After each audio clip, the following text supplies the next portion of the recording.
તાલુકાના ગોયમા ગામે વન વિભાગની જમીનમાંથી ખેરના લાકડાની ચોરી કરી જતા 3 ઇસમોને લોકોએ ઝડપી પાડ્યા.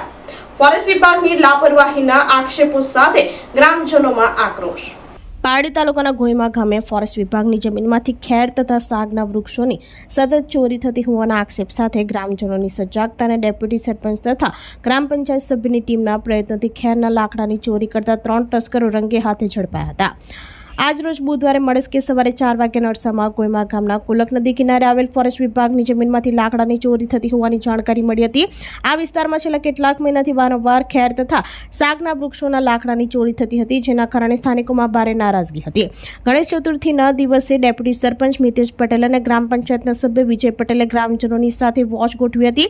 ગામની બાજુના માર્ગ ઉપર છાપો માર્યો અને પિકઅપ ટેમ્પો નંબર GJ1580-9448 સાથે ખેરના લાકડાને લઈ જતા 3 લોકોને ઝડપી પાડ્યા હતા, જેમાં ટેમ્પો ચાલક અંબાસના મિલન પટેલ, રીટેશ પટેલ, યોગેશ પટેલ સહિત 3 આરોપીઓને ગ્રામજનોની મદદથી રોકી પોલીસ અને ફોરેસ્ટ અધિકારીઓને સોંપવામાં આવ્યા છે.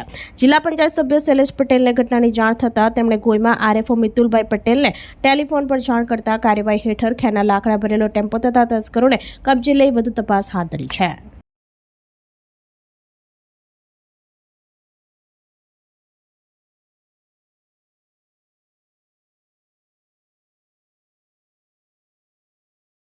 આપણી સંકલ્પ ન્યૂઝ ચેનલને સબસ્ક્રાઇબ અને લાઇક કરો, બેલ આઇકન દબાવો જેથી આવનાર ન્યૂઝ અપડેટ્સની નોટિફિકેશન આપના મોબાઈલ પર સૌથી પહેલા પહોંચે. Like, subscribe and share the video.